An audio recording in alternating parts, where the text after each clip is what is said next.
wabarakatuh. Pembukaan segera dimulai. Assalamualaikum warahmatullahi wabarakatuh. Assalamualaikum. Selamat pagi dan salam sejahtera bagi kita semua. Seraya mempersembahkan puji syukur kehadirat Allah Subhanahu wa Ta'ala pada hari ini, Selasa, tanggal 22 Februari 2022, akan dilangsungkan acara pembukaan webinar seri 9 dengan tema Strategi Menjadi Bawahan yang Baik di Era Digital yang diselenggarakan oleh PPSDM Kemendagri Regional Bandung. Pertama-tama kami ucapkan terima kasih kepada Bapak Ibu semua yang telah berkenan mengikuti webinar ini. Telah hadir bersama kita Kepala PPSDM Regional Bandung, Bapak Dr. Belly Isnaini SHMH. Narasumber dalam webinar ini Bapak Dr. Ahmad Beni Suwardani SEMSI, Koordinator Bidang 2, dan para pihak terkait lainnya, serta Bapak Ibu para peserta webinar yang berbahagia. Acara diawali dengan laporan penyelenggara oleh Koordinator Pengembangan Kompetensi Jabatan Fungsional, Pelaksana, Kepala Daerah, Wakil Kepala Daerah, DPRD, dan Lurah. Yang kami hormati, Bapak Nusirman, SEMAP, disilahkan. Izin Pak Kabus. Bismillahirrahmanirrahim. Assalamualaikum warahmatullahi wabarakatuh. Yang terhormat Kepala PPSDM Regional Bandung, Bapak Dr. Belly Isnaini SHMH. Yang kami hormati narasumber dalam webinar ini, Bapak Dr. Ahmad Beni Suwardani SEMSI, juga sebagai Jurubicara pada PPSDM Regional Bandung. Yang kami banggakan para panitia penyelenggara, serta para peserta webinar seri ke-9 dengan tema Strategi Menjadi Bawahan yang Baik di Era Digital yang Berbahagia. Di hari dan waktu yang berbahagia ini, marilah kita panjatkan puji syukur kehadiran Allah Subhanahu wa Ta'ala yang telah melimpah rahmat dan hidayahnya kepada kita semua. Karena berkat rahmatnya kita pada pagi hari ini dapat mengikuti acara webinar seri ke-9. Selanjutnya, selaku panitia penyelenggara, perkenankanlah kami melaporkan kepada Kepala PPSDM Regional Bandung hal-hal sebagai berikut. 1. Tujuan webinar seri ke-9 dengan tema Strategi Menjadi Bawahan yang Baik di Era Digital diselenggarakan untuk memberikan pemahaman dan pengetahuan kepada para peserta terkait bagaimana cara dan kiat sukses meniti karir ketika pegawai baru masuk menjadi kadar awal staf atau bawahan, khususnya di era digitalisasi sebagai bekal kelak nantinya bawahan tersebut akan menjadi pimpinan atau atasan. 2. Jumlah peserta. Adapun peserta webinar seri ke-9 yang terdaftar saat ini berjumlah sebanyak 750 peserta. Namun yang belum bisa terdaftar, maka para peserta bergabung melalui kanal YouTube. Sebagian besar peserta yang mengikuti merupakan aparatur yang bekerja di Kementerian Dalam Negeri dan maupun di kementerian atau lembaga lainnya. 3. Tempat dan waktu penyelenggaraan. Penyelenggaraan webinar seri ke-9 ini diselenggarakan pada platform Zoom, Meeting, dan live streaming YouTube. Adapun penyelenggaraan webinar seri ke-9 berlangsung pada hari Selasa, tanggal 22 Februari tahun 2022 yang dilaksanakan dari pukul 10 sampai dengan selesai. 4. Rangkaian acara. Adapun rangkaian acara yaitu sebagai berikut. 1. Pembukaan. 2. Penyampaian materi dari narasumber. 3. Diskusi dan tanya jawab. 4. Pengisian presensi kehadiran dan feedback melalui link yang akan disampaikan dalam chat room Zoom dan live chat YouTube serta chat WA group. Dan terakhir, 5. Ditutup oleh moderator. 5. Sertifikat. Selanjutnya, bagi peserta webinar yang dinyatakan memenuhi syarat dan akan diberikan sertifikat yang ditandatangani oleh Kepala PPSDM Regional Bandung dan akan disampaikan melalui alamat email masing-masing peserta atau melalui link Google Drive yang akan disampaikan pada chat WA Group paling lambat H+3 setelah penyelenggaraan webinar ini. Sehingga kami harapkan para peserta tidak terlebih dahulu keluar dari WA Group webinar seri 9 dimaksud agar informasi dapat tersampaikan. Demikian laporan kami. Untuk itu mohon kepada Kepala PPSDM Regional Bandung berkenan memberikan sambutan dan sekaligus membuka secara resmi webinar seri 9 dengan tema strategi menjadi bawahan yang baik di era digital. Sekian dan terima kasih atas perhatiannya. Wabillahi taufiq wal hidayah. Wassalamualaikum warahmatullahi wabarakatuh.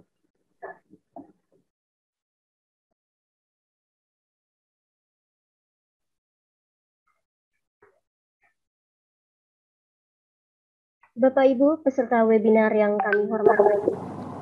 Selanjutnya, sambutan Kepala PPSDM Regional Bandung sekaligus membuka secara resmi webinar seri 9 dengan tema Strategi Menjadi Bawahan yang Baik di Era Digital. Yang terhormat, Bapak Dr. Belly Isnaini SHMH, disilakan.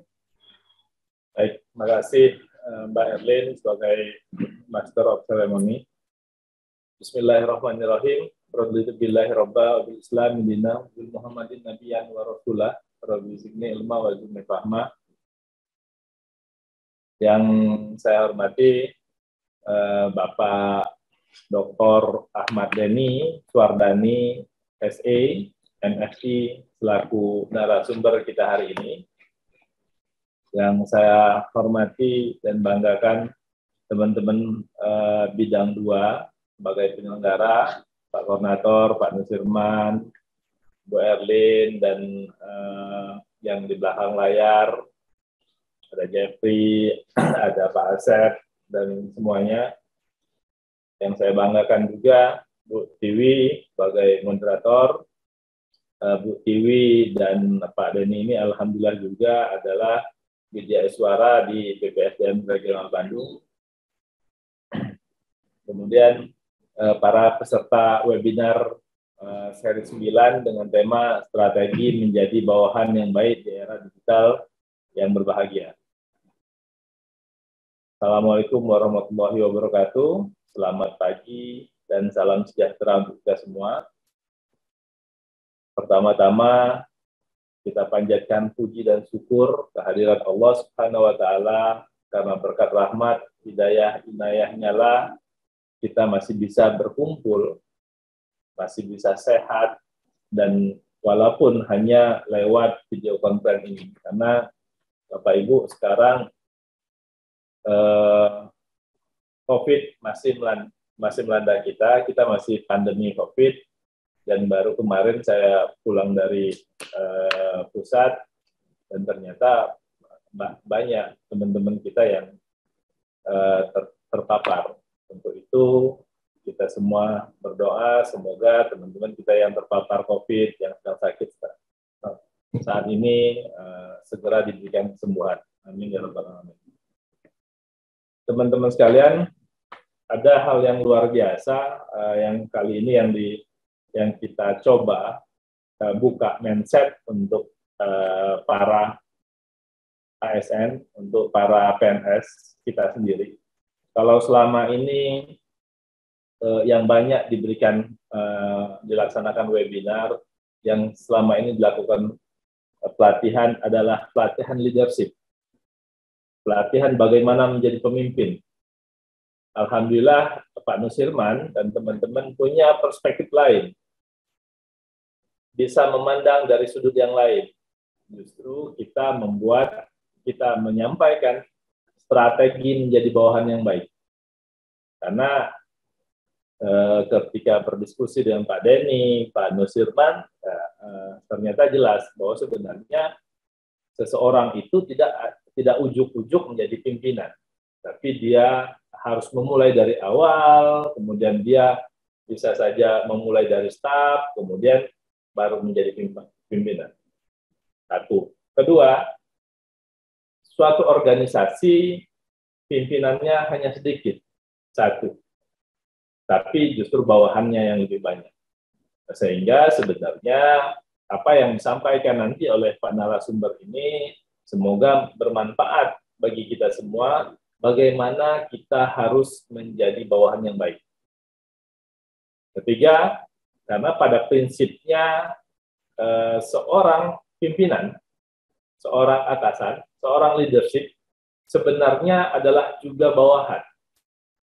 Saya kebetulan dipercaya menjadi Kepala Pusat BPSDM Regional Bandung sebagai pimpinan di BPSDM Regional Bandung.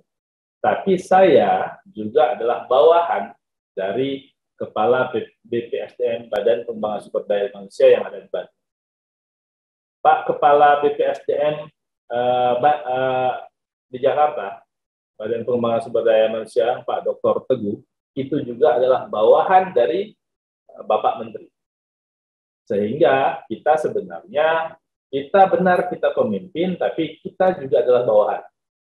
Benar kita bawahan, tapi benar kita juga sebagai pemimpin. Saya sangat ingat apa yang disampaikan Bapak Menteri pada rakor di BPSDM Jakarta untuk seluruh BPSDM provinsi, Pak Menteri berharap kita juga melakukan, menyampaikan strategi menjadi bawahan. Jangan hanya kita mempelajari bagaimana menjadi pemimpin, Karena pada hakikatnya seorang pemimpin tidak akan bisa melakukan apa-apa kalau seandainya bawahannya juga tidak bisa terkendali. Bawahannya juga tidak menjadi baik. Pak Presiden sudah menyampaikan core value berakhlak. Core value berakhlak ini juga harus dimiliki oleh pimpinan dan juga harus dimiliki oleh bawahan. Disampaikan bahwa employee branding kita bangga melayani bangsa. Tidak mungkin seorang pimpinan saja bisa melayani bangsa kalau bawahannya tidak mensupport. Yang menjadi baik itu bukan seperti yang disampaikan, yes bos, siap bu, siap pak, siap bu, atau apa yang baik saja menurut atasan. Bukan begitu menjadi bawahan yang baik, tapi juga kita harus mampu memberikan support. Bagaimana menjadi baik dalam pekerjaan kita, sesuatu tersebut tidak pernah diajarkan di pendidikan formal. Pendidikan tinggi mengajarkan keterampilan teknis, mulai dari akuntansi, mungkin keuangan, hukum, dan sebagainya. Tapi untuk menjadi baik di kantor, untuk menjadi baik di tempat kita bekerja, tidak secara spesifik diajarkan. Namun, ada satu hal yang tidak kalah penting, yang ditekankan adalah bagaimana bawahan, kita sebagai bawahan, mempunyai soft skill. Kita mempunyai kemampuan untuk beradaptasi, kita mempunyai kemampuan untuk akuntabel, berpikir positif, bagaimana berkomunikasi yang baik di antara rekan kerja. Bawahan yang tidak memiliki soft skill, etika, dan loyalitas yang sangat diperlukan, ini akan menjadi suatu bawahan yang nantinya kurang bisa mendapat respon dari pimpinan. Sehingga dibutuhkan banyak hal untuk menjadi seorang bawahan. Mengapa tidak ada pelatihan yang menekankan pada bagaimana berkembang di kantor? Kita pahami selama ini bagaimana tidak ada atau jarang sekali yang memberikan pengajaran, memberikan strategi, yang berbagi menjadi bawahan, dipandang berbeda dari sudutnya Pak Nusirman dan penyelenggara maupun narasumber. Sehingga alhamdulillah pagi ini kita nanti akan bersama-sama mengikuti yang disampaikan oleh Pak Denny, bagaimana menjadi bawahan yang baik itu. Bagaimana kita tidak sekedar berucap siap Pak atau siap Bu saja, atau karena asal Bapak senang? Karena bawahan juga termasuk yang mensupport atasannya, yang menjadi sparring partner untuk memberikan masukan-masukan positif kepada atasannya, sehingga suatu organisasi itu akan berjalan dengan baik. Alhamdulillah Pak Ahmad Dhani sudah siap, sudah standby dengan wajah cerah. Dari pagi tadi kami sampaikan juga terima kasih kepada teman-teman Mandiri Korpu yang sudah memfasilitasi kami, membantu bekerja sama kita berdiskusi atas terselenggaranya kegiatan ini. Berharap nanti apa yang kita dapat di sini adalah akan membuat kita menjadi bawahan yang baik, di samping kita adalah pimpinan yang baik. Demikian mungkin beberapa hal yang dapat saya sampaikan, semoga bermanfaat dan menjadi bekal Bapak Ibu beserta webinar sekalian.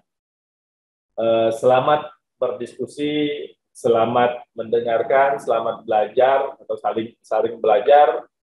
Kami pun Pak Dhani nanti buka ruang seluas-luasnya untuk kita berdiskusi, karena kami berharap PPSDM Regional Bandung ini adalah organisasi pembelajar, sehingga kita tidak hanya memberikan pelajaran, tapi kita juga belajar dari apa yang diberikan oleh teman-teman sekalian. Terima kasih sebesar-besarnya saya ucapkan kepada penyelenggara dengan mengucap Bismillahirrahmanirrahim pada hari ini Selasa tanggal 22 Februari tahun 2022, saya Kepala PPSDM Regional Bandung menyatakan bahwa webinar seri 9 dengan tema strategi menjadi bawahan yang baik secara resmi dibuka. Sekian dan terima kasih. Billahi taufiq wal hidayah. Wassalamualaikum warahmatullahi wabarakatuh. Waalaikumsalam warahmatullahi wabarakatuh. Dengan mengucap syukur alhamdulillah, seluruh rangkaian acara pembukaan telah selesai dilaksanakan. Kami ucapkan terima kasih kepada Kepala PPSDM Regional Bandung yang telah berkenan membuka acara webinar ini. Kami juga ucapkan selamat kepada Bapak dan Ibu peserta untuk mengikuti webinar ini. Dan acara selanjutnya kami serahkan kepada moderator untuk memandu acara webinar ini. Kepada Ibu Dr. Kartiwi MSI, dipersilakan. Dan akhir kata, mohon maaf atas segala kekurangannya. Kami ucapkan terima kasih. Wabillahi taufiq wal hidayah. Wassalamualaikum warahmatullahi wabarakatuh. Waalaikumsalam warahmatullahi wabarakatuh. Ya baik ya, terima kasih Bu Elip selaku MC, kemudian terima kasih kepada yang terhormat Bapak Kapus PPSDM Regional Bandung, Bapak Dr. Billy Isnaini, SHMH yang telah membuka webinar hari ini dan memberikan arahannya kepada kita semua, dan juga terima kasih kepada koordinator penyelenggara Bapak Nursiman SEMAP dan juga para panitia penyelenggara penyelenggara yang telah mempersiapkan segala sesuatunya sehingga webinar hari ini terselenggara dengan baik. Dan untuk itu terima kasih juga diucapkan kepada Bapak Dr. Ahmad Dhani selaku narasumber yang telah hadir juga di sini dan kepada para peserta yang telah bergabung di webinar kali ini. Tambah segelas air hangat, biar manis tambahlah coklat. Assalamualaikum warahmatullahi wabarakatuh para peserta. Waalaikumsalam warahmatullahi wabarakatuh. Ya, pagi ceria makin semangat. Nah, jadi baik ya Bapak dan Ibu, saya Kartiwi sebagai moderator webinar hari ini. Saya akan memandu Bapak dan Ibu sampai webinar ini selesai, sehingga di sini mohon diizinkan para peserta untuk bisa mengikuti dari awal sampai akhir dengan materi strategi menjadi bawahan yang baik di era digital, dan juga di sana nanti akan disampaikan link absensi dan juga link sertifikat sebelum webinar ini berakhir. Dan untuk itu, mangga disilakan saja langsung kepada Bapak Dr. Ahmad Dhani yang sering kita kenal dengan Coach Dhani untuk menyampaikan materinya. Dan untuk itu, mangga disilakan Bapak Dr. Ahmad Dhani. Apakah suara saya terdengar, Mbak Tiwi? Sudah terdengar, silakan. Alhamdulillah. Selamat pagi. Assalamualaikum warahmatullahi wabarakatuh. Mohon izin saya berdiri. Yang terhormat Bapak Kapus, Pak Dr. Beli Istiani, Pak Nusirman. Saya sebutin satu-satu nih, soalnya teamwork semua nih. Kalau nggak ada timnya, amburadul saya nih. Pak Nusirman, Pak Asep, Pak Jepri, Pak Lutfi, Bu Erlin, Bu Tiwi, semuanya lah yang ada di sana. Aku ada di sini. Terima kasih. Pagi ini saya mencoba untuk menyampaikan sesuatu yang mungkin bisa disampaikan untuk menyampaikan materi ini. Strategi menjadi bawahan yang baik di era digital. Apakah slide saya sudah terlihat, Bapak Ibu? Sudah. Terlihat ya? Ini Sudah. belum jalan? Sudah jalan? Oke.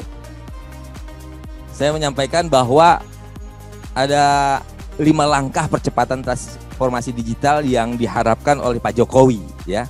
Pertama, segera lakukan percepatan perluasan akses dan peningkatan infrastruktur digital dan penyediaan layanan internet. Artinya, kita harus berpikir kreatif bagaimana hidup kita mulai sekarang ke depan harus berpikir ada konektivitas dengan internet.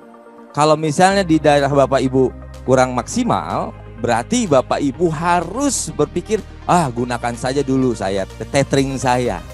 Jangan hitung-hitungan hidup itu, ya. Biar Tuhan yang menghitung. Jadi kalau misalnya wifi kantor ada masalah, pakai tethering. Oke. Kedua.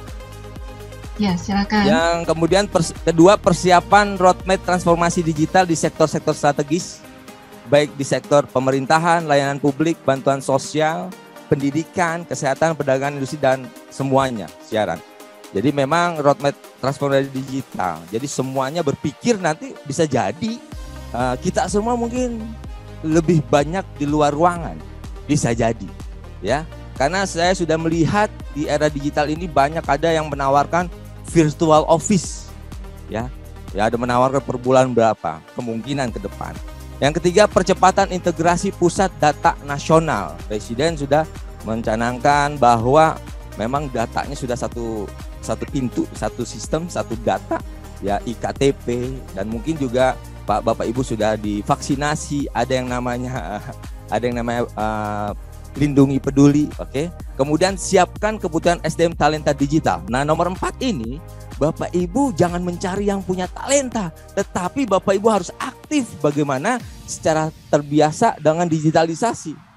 Ya, mohon maaf, mudah-mudahan Bapak Ibu nanti juga jangan hanya jadi peserta. Jadi bagaimana aktif di YouTube, jangan hanya jadi penonton YouTube, tapi aktif di YouTube juga. Karena menurut survei nomor 1 medsos yang sering digunakan adalah YouTube, nomor 2 WhatsApp, nomor 3 Facebook, nomor 4 Instagram, ya. Itu urutannya. Kemudian yang kelima yang berkaitan dengan regulasi. Bapak Ibu dimanapun harus bekerja karena kita negara hukum, harus rajin membaca peraturan perundang-undangan. Baik itu undang-undang, PP, Perpu kalau ada, Permen, Perda, dan Perkada. Bahkan sekarang mungkin ada Perdes atau Perkades. Jadi harus membudayakan literasi membaca peraturan perundang-undangan yang berlaku, ya. Dan itu bisa dicari dengan sendiri di Google, semuanya ada. Kemudian next, ini surveinya. Nah, di industri 4.0 ini sebelumnya di industri 4.0 ini ada yang namanya dulu kalau automation, ada connection, ada cloud computing, ada IoE, Internet of Things, big data, system integration, semua terintegrasi. Jadi semuanya nanti yang tadinya terlihat oleh kita dengan digitalisasi ini semua tidak terlihat. Bahkan ada, saya dengar di medsos itu ada berita bahwa yang mengerikan itu sebenarnya bukan nuklir. Yang mengerikan adalah AI, Artificial Intelligence. Jadi Bapak Ibu sebagai bawahan juga harus aktif bagaimana mengaktifkan Artificial Intelligence. Semuanya dengan internet, semuanya by robot dan sebagainya. Nah, ada sekarang namanya VUCA word. VUCA word itu volatility, uncertainty, complexity, dan ambiguity. Volatility perubahan sangat cepat. Sebagai bawahan itu harus aktif beradaptasi dengan perubahan. Kalau Bapak Ibu tidak aktif beradaptasi dengan perubahan, akan tertinggal jauh. Nah, untuk aktif itu kita harus tahu visinya kemana. Tujuannya harus jelas. Tujuan kita kemana? Uncertainty, ketidakpastian. Mana yang hoax, mana yang nyata, mana yang real, mana yang hoax. Nah ini Bapak Ibu harus benar-benar harus memahami, ada understanding keadaan situasi. Jangan sembarangan share, ya kan? Jangan sembarangan menjudge. Kita juga tidak bisa meyakinkan berita yang mana yang paling benar, apakah di TV atau nggak di medsos, atau di medsos atau di TV. Nah makanya harus bisa cek, recheck, and cross check. Ya, bagaimana ngecek kebenarannya, kemudian dicek kembali, kemudian cross check, ya. Apakah benar-benar ini berita yang memang perlu kita sebarkan, atau kita pahami, atau kita harus hati-hati. Kemudian ada kompleksitas. Kita tidak bisa menyelesaikan satu masalah dengan satu cara. Ada kalimat lagi, kita tidak bisa menyelesaikan satu masalah dengan sendiri. Harus teamwork, ya. Teamwork sendiri itu bisa selesai lebih cepat, tapi kalau kerja tim akan lebih lama bertahannya. Itu bedanya. Jadi kalau supaya kita, jadi harus kejelasan, ada clarity, kejelasan apa yang harus kita lakukan, sehingga masalah yang kompleks itu bisa kita memperkecil masalah. Ingat, walaupun masalah selalu ada, seperti yang sering kita dengar, today's problem become from yesterday solution. Artinya masalah hari ini penyebabnya solusi kemarin. Artinya pada saat Bapak Ibu sebagai bawahan atau Bapak Ibu jadi atasan sekarang punya solusi, siap-siap ke depan ada masalah. Masalah selalu ada. Yang tidak ada masalah cuma dua, orang yang ada gangguan jiwa dan orang yang sudah mati atau wafat. Oke? Kemudian zaman saya ambiguity. Ambigu, ya, kita kadang-kadang ada satu kalimat pengertiannya beda-beda. Orang pemahamannya beda. Makanya kita harus duduk bareng, musyawarah untuk mufakat. Ada sila keempat katanya, sila keempat. Kerakyatan yang dipimpin oleh hikmat kebijaksanaan dalam permusyawaratan perwakilan. Jadi kita harus musyawarah supaya kita mufakat. Sehingga ambiguity itu bisa kita lakukan secara agile juga, secara cepat. Oke, next. Next itu ada indikator kinerja, ya. Ada input, ada proses, ada output, ada outcome, ada benefit dan impact. Impactnya ini visi presiden kita, atau visi atasan kita, visi pimpinan kita, visi organisasi kita. Kita harus tahu visinya dulu supaya impactnya tercapai. Nah inputnya apa? Inputnya itu 5M. 5M itu apa saja? Man, money, method, material, machine. 5M itu dikolaborasikan. Tapi kalau money, method, mesin, material nggak ada, selama ada manusianya kreatif, insya Allah semuanya akan berjalan dengan lancar. Jadi yang paling penting man-nya, manusianya ada nggak? Jangan sampai manusianya ada tapi tidak bekerja, ya itu bahaya ya. Makanya Pak Jokowi agak keras nih ya. Kalau yang bekerja hanya di zona nyaman bisa-bisa dipaksa pensiun atau diberhentikan. Itu input ya. Prosesnya kita melakukan apa yang sudah kita diskusikan bersama, lakukan bersama-sama. Outputnya, output biasanya pertanggungjawaban, administrasi ya. Administrasi dan lain sebagainya. Outcome-nya apa yang kita diskusikan, apa yang kita musyawarahkan, kita terapkan, kita bagi. Karena hidup itu ternyata bukan mencari, berbagi. What you give, what you get. Apa yang kita berikan itu yang kita dapat. Tinggal memilih Bapak Ibu mau memberi kebaikan atau keburukan. What you give, what you get. Jadi hidup itu bukan mencari Bapak Ibu. Berbagi. Berbagi itu jangan nunggu banyak, nanti keburu mati. Berbagi apa yang Bapak Ibu miliki. Contohnya pengalaman, ilmu, senyuman, uang kalau ada, sedikit pun harus dibagi ternyata. Ya. Nah, benefitnya baru kerasa nanti. Kerasanya nanti. Sekarang kita bersakit-sakit dahulu, bersenang-senang kemudian. Ditugaskan, dilaksanakan. Jadikan segala sesuatu yang Bapak Ibu lakukan seperti Bapak Ibu melakukan hobi. Jadikan segala sesuatu yang ditugaskan oleh pimpinan, Bapak Ibu sebagai bawahan, lakukan seperti Bapak Ibu melakukan seperti hobi. Sehingga tidak akan ada beban, enjoy. Contoh, kalau Bapak Ibu ke karaoke ya dengan keluarga, hobinya nyanyi 5 lagu, 10 lagu, 20 lagu, hobi ya senang walaupun capek. Malah mengeluarkan uang untuk sewa roomnya, ya kan, makannya. Nah itu, jadi kan semua seperti Bapak Ibu melakukan hobi.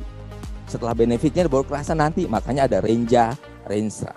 Kalau di daerah ada RKPD, ada RPJMD, ada RPJPD dan lain sebagainya. Nah, impact-nya nanti visi pimpinan kita tercapai. Visi pimpinan kita bukan visi individu, tapi visi bersama, ya, share vision. Saya yakin organisasi manapun punya visi, negara manapun punya visi, bukan visi individu, tapi visi hasil dari musyawarah untuk mufakat untuk kebersamaan kesejahteraan masyarakat ke depan. Oke. Next. Ini tadi sudah, next, boleh next. Nah, saya akan menyampaikan tentang teori yang dulu saya dapat pada saat saya kuliah S2 di UI.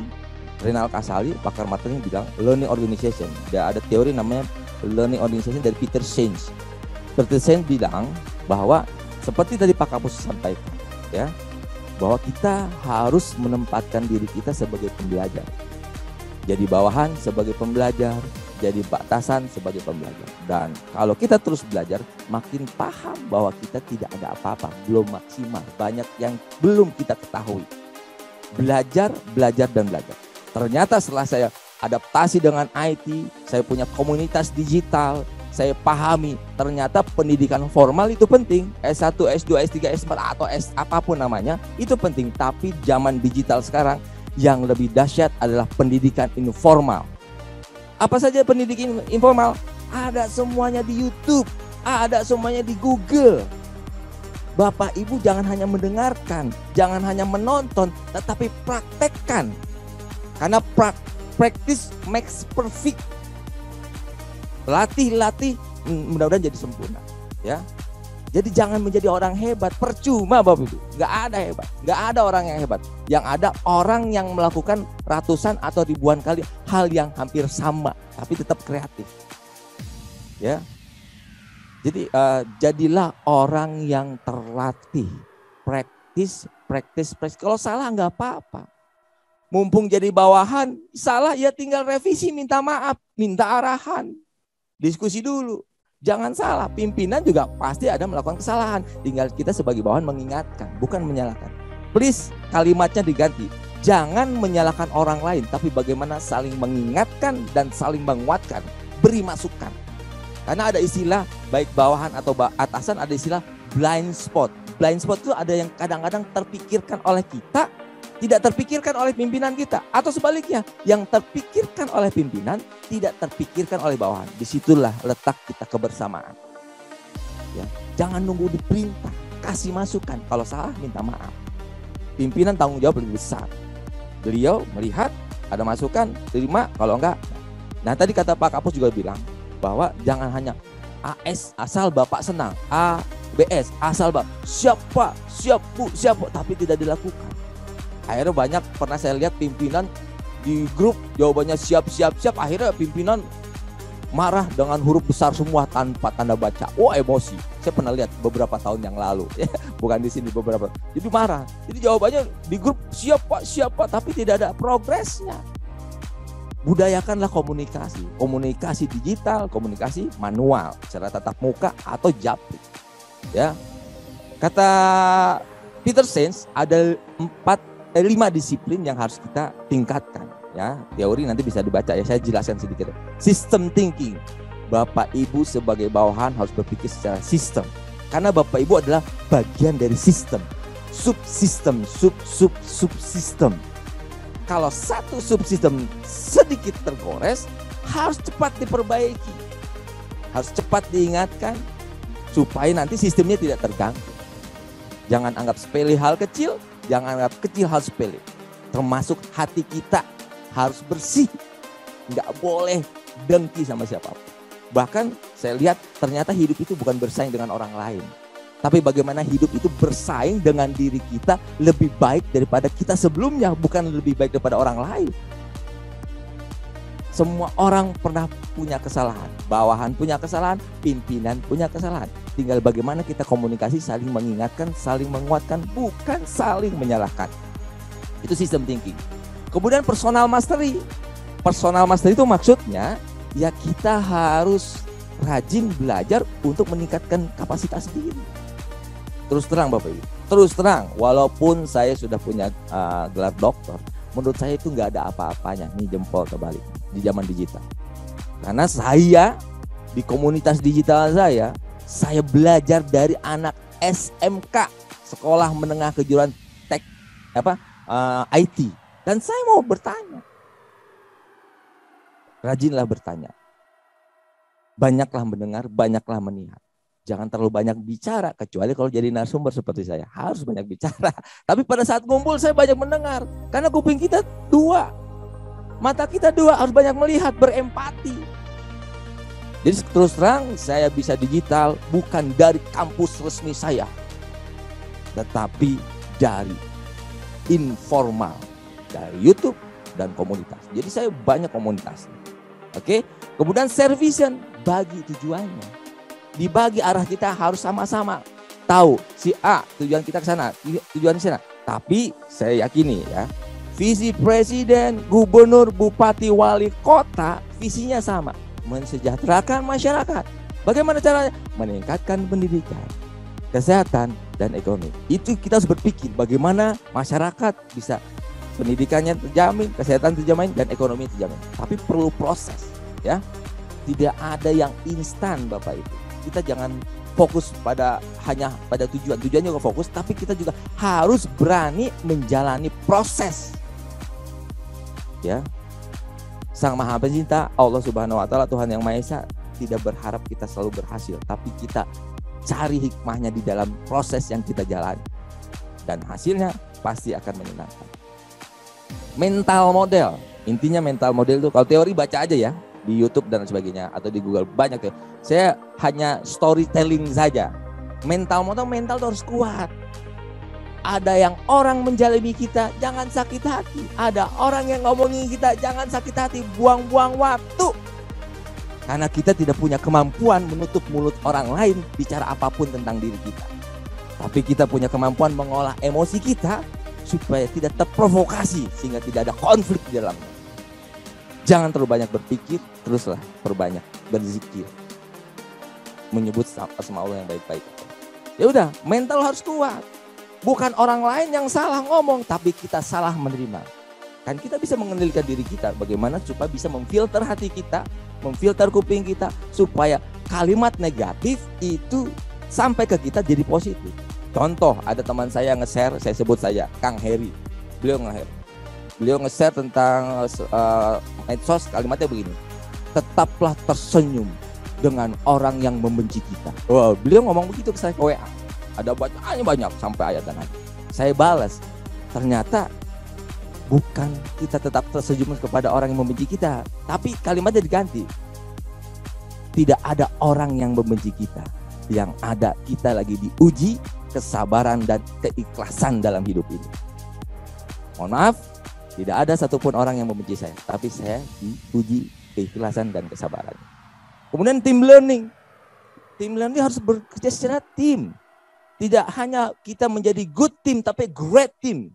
Great team itu saling mengingatkan, saling menguatkan, ya, saling memberikan masukan, kontribusi, bukan saling menyalahkan. Solution oriented. Trust, no blame others, solution oriented. Saling percaya. Kita sebagai bawahan harus percaya pimpinan kita bisa memimpin. Pimpinan sebagai pimpinan harus percaya bawahan bisa mengerjakan. Tapi ingat, decision maker ada di pimpinan. Ya. Jadi saling mengingat, harus saling percaya. Ya, dicoba, pimpinan mencoba, dikasih tugas 1-2 kali bisa ngerjain enggak? 3 kali bisa ngerjain, wah kalau tidak ngerjain arahannya itu harus dipikir beberapa kali. Ini dimutasi, dipecat atau didiamkan. Harus, karena akan budaya itu akan menular ke orang lain. Kita sebagai bawahan tidak punya decision maker, tapi atasan punya decision maker. Atasan kita, ada atasan lagi. Atasan lagi. Nah, yang paling tinggi presiden, kedua menteri, kemudian sekjen, bawah-bawah, kapus, ya, kaban, kapus, eselon 3, eselon 4, staff juga bisa jadi pimpinan. Pimpinan dari komunitas, pimpinan dari kelompok kecil. Jadi setiap orang itu sebagai bawahan, iya sebagai pimpinan juga. Tinggal bagaimana kita menempatkannya. Oke. Nah, kita harus lakukan learning by doing. Jangan hanya Bapak Ibu belajar tapi tidak melakukan. Banyak sekali saya lihat teman-teman sering ikut webinar, ke sana dapat sertifikat, ke sini dapat sertifikat, tapi nggak doing. Please loh, doing, eksekusi. eksekusi apa yang kita diskusikan. Jangan hanya mendengar tapi juga pelaku. Jangan hanya pasif tapi bagaimana aktif. Ya, ini ada 7 perilaku ketidakmampuan seorang untuk belajar. Nah, ini yang harus dihindari. Oke. Next. Oke. Pertama, illusion of taking charge, should and aim. Jadi memberi solusi masalah yang berlebihan, nggak boleh. Walaupun kita sebagai bawahan mungkin pendidikannya lebih tinggi, pengalaman lebih tinggi, tetap kita harus menghargai pimpinan. Walaupun kita akrab, tetap kita harus menghargai pimpinan. Ya, dia kan siapa sih saya tahu, jangan. Dia punya kekuatan yang di balik layar yang luar biasa. Kita harus menempatkan diri sebagai bawahan. Oke, kemudian fixation on event, everything is cause and effect. Jadi menilai seseorang, sesuatu tuh jangan di dalam waktu dan ruang yang sama. Contoh simpel, pada saat dulu saya kuliah, ada teman saya bilang, Pak Denny, kalau ke profesor ini jangan melakukan ini. Kalau SMS kalau nggak dijawab jangan ke rumahnya, pasti dia marah. Wah, udah nakut-nakutin saya. Lah, saya kan gak ada masalah sama profesor saya. Saya SMS, Assalamualaikum Prof, saya Denny, mahasiswa ini bla bla bla. Mohon izin mau bimbingan. Nggak dijawab. Sejam saya tunggu nggak dijawab, 2 jam nggak dijawab, saya ke rumahnya. Pas ke rumahnya, kalau diusir saya pulang. Ternyata nggak diusir. Apa yang membuat beliau nggak mengusir saya? Karena memang mungkin body language-nya, intonasinya, dan niat kita baik. Tidak ada negative thinking sedikit pun. Akhirnya dikasih masuk. Silakan Pak Denny, baik sekali. Jadi masalah orang lain dengan orang lain jangan disamakan orang lain dengan kita. Jangan ikut campur masalah orang lain. Jangan telan mentah-mentah informasi. Si A begini, si B begini. Kita harus proporsional, kita harus objektif.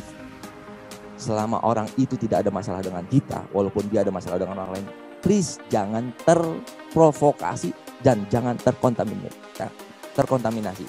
Fokus ke pekerjaan kita yang ditugaskan oleh pimpinan. Oke. Itu fixation on event. Next, the parable of the boiled frog. Ya, hati-hati. Jangan seperti nyaman saja. Ini Pak Jokowi pernah bilang ya. Pak Jokowi bilang, jangan bekerja di zona nyaman di zaman digital ini. Teruslah berubah, beradaptasi. Kita harus berpikir 3. Thinking in box, thinking out of the box, thinking other box thinking. Thinking inbox, cara berpikir thinking inbox artinya berpikir apa yang pernah dilakukan, apa yang sedang dilakukan. Thinking out of the box, kreatif dikit lah. ATMT, amati, tiru, modifikasi, dan terapkan. Di dunia ini tidak ada yang baru, cuman caranya baru. Semuanya sudah ada, tinggal kreativitaskan. Supaya kita cara kerjanya lebih efektif dan efisien. Komunikasinya lebih efektif. Komunikasi manual atau digital juga harus efektif. Ketiga, cara berpikir thinking other box thinking, berpikir bagaimana orang lain berpikir. Nah, kita harus juga adopsi cara berpikir mereka. Anak SMK cara berpikirnya gimana? Anak lulusan SD bagaimana cara berpikirnya? Profesor cara berpikirnya bagaimana? Dokter cara berpikir kita. Simpulkan, kita jadi pendengar yang baik. Jadi semua orang punya pengalaman yang luar biasa, tinggal kita ambil yang baiknya saja. Jangan komunikasikan yang buruknya, berusaha seperti itu. Oke, delusion of learning from experience, ya. Experience is the best teacher. Ingat, pengalaman adalah guru terbaik. Ternyata bukan pengalaman pribadi Bapak Ibu. Pengalaman orang juga guru terbaik buat kita. Jangan mentang-mentang Bapak Ibu lebih senior, ngerasa lebih hebat daripada pimpinan yang mungkin lebih muda. Karena pengalamannya beda-beda. Ada yang pernah main sama si A, si B, si C, yang senior belum tentu. Jadi please, siapapun pimpinannya, bawahannya, komunikasi secara efektif. Next, mythos of the management team ya. Terhambatnya pemunculan ide-ide dikarenakan adanya keinginan mempertahankan image kekompakan. Ya kompak sih boleh kompak, tapi kompak dalam negatif jangan ikut-ikutan kompak. Jangan berpikir, wah gue kan korsa nih, temannya salah, kita nggak tahu masalah dibelain. Please cek, recheck dan cross check, ya. Please berusaha objektif. Jangan mentang-mentang dia orang dekat kita belain, kita nggak marahin kalau salah. Kalau memang kita sayang sama teman kita, sama rekan kita, sama pimpinan, kalau salah diingatkan, cuman caranya bukan disalahkan, diingatkan. Saya punya pengalaman yang luar biasa dulu di tempat saya yang dulu, saya nggak sebutin tempatnya. pimpinan puluhan tahun yang lalu ya. Pimpinan saya marah-marah di tempat rapat. Marah-marah. Saya menempatkan diri sebagai anak buah yang dimarah-marahin. Ya itu saya sebagai anak buah cuman WA ke beliau. Assalamualaikum, bos, boleh nggak saya ke ruangan bos? Boleh. Ya udah, saya sebagai bawahan masuk ke ruangan beliau. 4 mata saya bilang, bos tadi bos begini, kalau bos begini nanti bos seharusnya begini. Nah itu saya ingat, saya tidak menyalahkan, tapi ingat Bapak Ibu, tidak ada satu orang pun yang mau disalahkan depan umum. Yang ada yang mau diingatkan, tapi 4 mata, sehingga harga dirinya tetap terjaga. Jadi kita sebagai bawahan harus menjaga nama baik pimpinan, pimpinan juga akan menjaga nama baik kita. Itulah saling mengingatkan, saling menguatkan. Next, tim manajer. Nah, strategi menjadi bawahan yang baik dari jalan satu. Tadi teori ya, tapi saya nggak mau banyak teori baca saja di internet. Oke? Cara kerja kita baik individu dan organisasi sebagai bawahan harus berpikir secara tersistem, terstruktur, terarah, terukur, dan cari yang termudah. Tidak ada yang paling hebat, cari yang termudah. Ya, tadi tersistem sudah kita bahas ya, tersistem. Terstruktur, ingat, kita ada strukturnya, ada staff, ada fungsional, ada struktural, ada eselon 4, eselon 3, eselon 2, eselon 1, ada sekjen, ada menteri, ada presiden, itu struktur. Jadi kalau Bapak Ibu punya masukan, jangan langsung melambung. Tahap demi tahap, hargai dulu. Tapi ada yang berpikir, Pak, kalau saya terstruktur suka lambat ke pimpinannya. Ya Bapak Ibu harus pakai target. Harus kapan semua harus ada targetnya. Kemudian terarah, arahnya ya jelas sama arahnya, visi bersama, bukan visi individu. Saya bekerja sebagai PNS, sebagai pelayan masyarakat. Jadi tugas saya melayani. Kan tadi saya bilang, what you give, what you get. Apa yang kita berikan, itu yang kita dapat. Nah, saya melayani orang, suatu saat pasti saya dilayani oleh orang lain tanpa saya minta. Yang pertama, saya dulu memberikan pelayanan dulu. Ini udah jarang memberikan pelayanan, dia pengen dilayani. Please, dari diri kita dulu, jangan dari orang-orang. Itu terukur. Terukur itu segala sesuatu harus terukur, entah itu kuantitas atau kualitas. Karena yang terukur itu bisa di-manage. Segala sesuatu yang terukur bisa di-manage, bisa diatur. Misalnya rupiahnya berapa rupiahnya, waktunya berapa lama. Tapi tanpa rupiah selama manusianya masih ada, kita masih bisa bekerja. Ya, coba uangnya banyak tapi manusianya nggak ada, nggak bisa bekerja. Tapi nggak ada uang, ada manusianya, pasti bisa bekerja. Tinggal kuncinya kita harus memberikan sesuatu yang bermanfaat buat organisasi kita. Oke. Next, yang termudah ya, termudah. Jadi cari yang paling termudah. Ajak orang lain yang mau bekerja sama. Kalau sulit cari orang lain lagi, sulit cari orang lain lagi. Kalau semuanya nggak mau diajak kerja sama, ya sudah, kerjakan sendiri dengan ikhlas. Ada Allah yang mendampinginya. Ya, jangan khawatir. Ya, Bapak Ibu tidak sendiri. Tapi hasil yang Bapak Ibu lakukan akan berimbas ke Bapak Ibu sendiri, bukan ke orang lain. Kemudian next, kompetensi manajerial sudah tahu ya. Kompetensi sosial kultural juga, kompetensi teknis juga udah paham lah ya. Tapi dari kompetensi yang 3 itu, yang menurut saya yang paling penting adalah sosial kultural. Kalau Bapak Ibu sosial kultural sudah bagus, 5M lah ya. 5S. Senyum, sapa, salam, sopan santun, itu sosial kultural tuh. Ke siapapun selalu senyum, salam, assalamualaikum, dan sapa, tegur namanya. Itu sosial kultural luar biasa.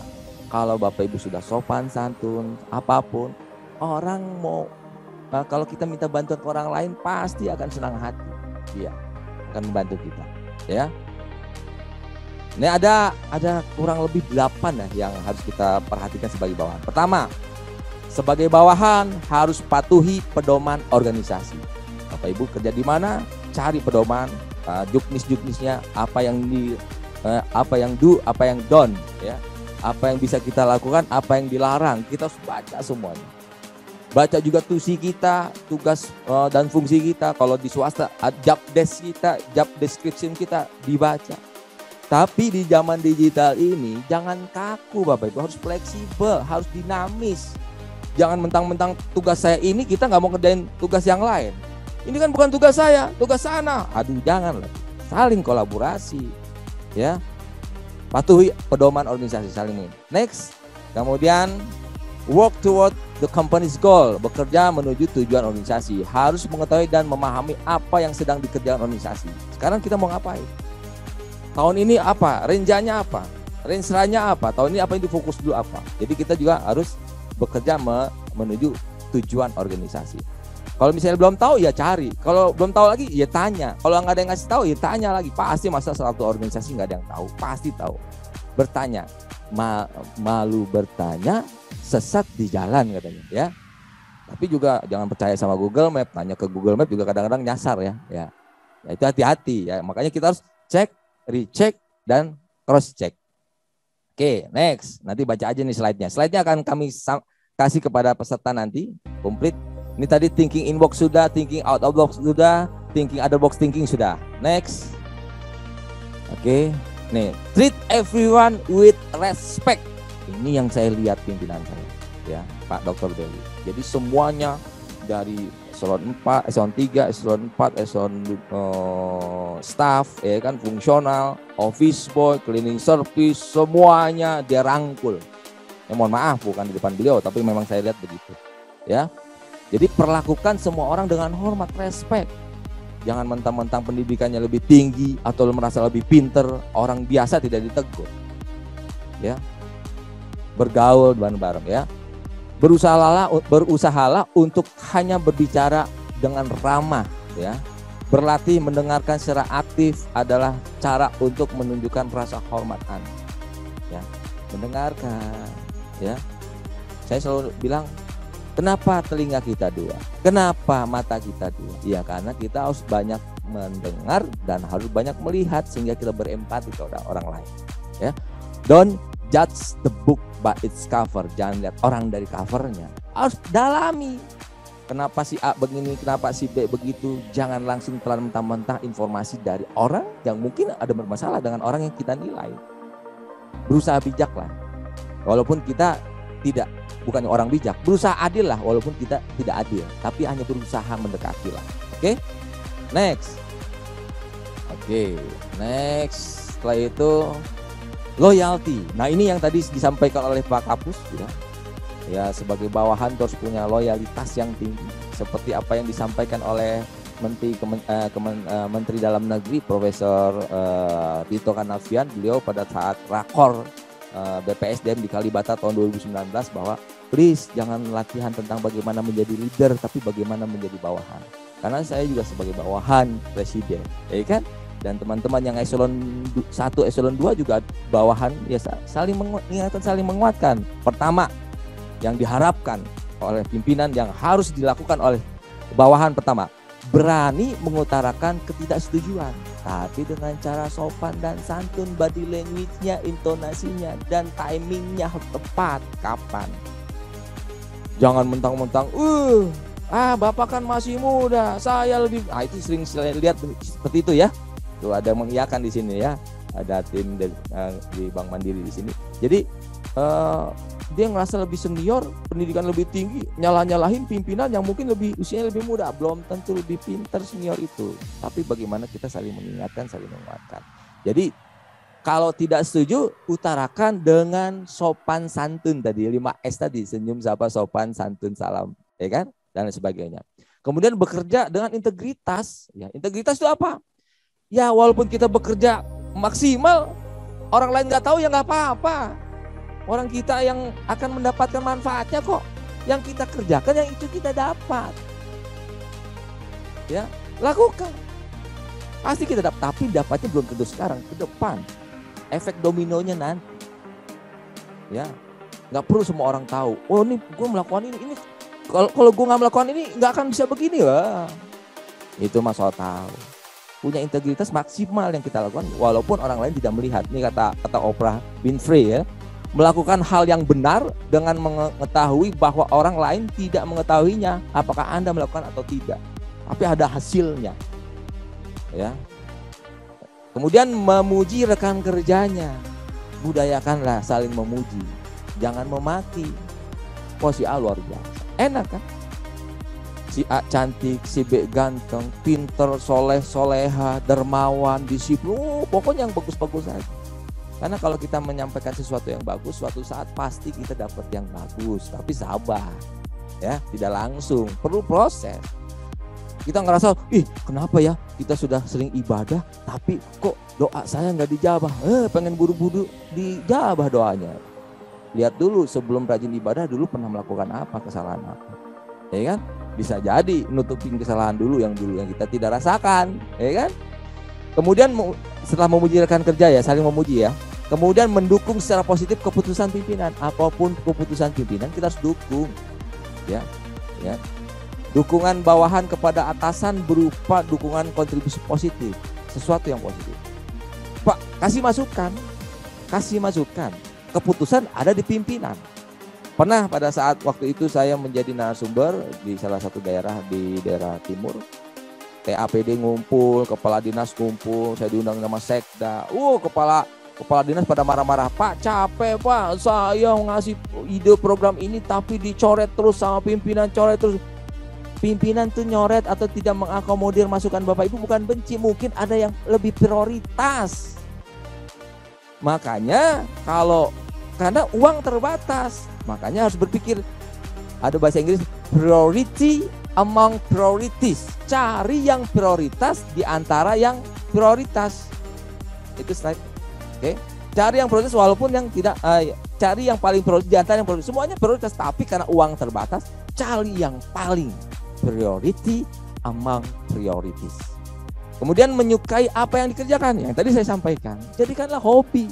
Ini saya berdiri nih. Insya Allah saya nggak capek, paling sampai rumah diurut aja ya. Tapi ya, karena saya hobi nggak kerasa. Sejam, 2 jam, 3 jam, bahkan seharian pernah saya. Karena saya hobi. Pekerjaan ini hobi saya. Apapun saya lakukan, mau nyapu jadi hobi saya. Kerja bakti jadi hobi saya, walaupun jarang gitu ya, tapi hobi saya. Karaoke apalagi, ya kan? Menyenangkan. Jadi lakukan segala sesuatu menyenangkan ya. Ngobrol sama orang jadi hobi. Digosipin orang jadi hobi. Jadi senang aja kita. Yang penting kita jangan gosipin orang. Tenang aja ya. Kemudian next, loyalty ya. Jadi harus punya loyalitas. Use your best effort ya. Gunakan upaya terbaik Anda. Apa yang ada di diri Anda yang terbaik maksimalkan. Kan tadi saya bilang, what you give, what you get. Kalau Bapak Ibu memberikan yang terbaik, suatu saat Bapak Ibu akan dapat yang terbaik juga dari orang lain. Ya, jangan berharap. Kita hanya lakukan proses, hasil Allah yang menentukan. Ya kan? Pastikan untuk bekerja keras secara konsisten. Tentukan skala prioritas tadi sudah, karena banyak hal yang terbatas dan tetap melakukan upaya yang terbaik. Luangkan waktu untuk menyelesaikan tugas atau perintah atasan dengan baik. Lakukan terbaik. Kalau misalnya belum terlaksana, minta maaf. Mohon izin Pak, ini ada ini. Oke siap, diundur. Oke, cari cara lain. Jadi Bapak Ibu, kalau ada masalah, identifikasi dulu masalahnya. Pasti masalah lebih dari satu. Setelah identifikasi masalah, cari yang paling memberat tuh masalahnya. Kemudian kita cari solusinya. Satu masalah solusi bisa banyak, lebih dari satu solusi. Cari solusi yang paling mudah, yang paling tepat yang bisa kita lakukan. Setelah solusi, cari strateginya. Satu solusi, strateginya banyak strateginya. Cari strategi yang paling mudah. Makanya yang tadi saya bilang 5T, tersistem, terstruktur, terarah, terukur, dan cari yang termudah. Masalahnya banyak, cari solusinya banyak, cari strateginya banyak, cari yang paling bisa kita lakukan secara tim, jangan sendiri. Oke. Next. Ini tadi ya, cara kerja kita harus smart ya. Smart itu spesifik, harus jelas. Harus ada kejelasan. Tidak ada multiple interpretation. Kemudian measurable, dapat diukur. What get measured, get managed. Apa yang kita bisa ukur, bisa di manage, bisa diatur. Kemudian attainable, dapat dicapai. Makanya bulan ini apa yang bisa dilakukan? Bulan itu kedua apa yang bisa dilakukan? Per bulan. Nah itu ada, makanya ada SKP. Kemudian relevan, harus relevan, artinya relevan itu sesuai data yang ada. Jadi kita bekerja berdasarkan data yang ada, jangan didiamkan, di-maintain, ditingkatkan dan di-maintain. Coba saya tanya, Bapak Ibu pasti punya nomor HP rekan-rekan di HP Bapak Ibu ribuan. tapi belum tentu semuanya pernah disapa. Paling sehari 5 orang, 6 orang ya, 10 orang. Tapi berpikir bagaimana semuanya bisa kita sapa. Yaitu dengan digitalisasi pastinya. Cari di YouTube caranya. Cari di searching ya, YouTube searching ya.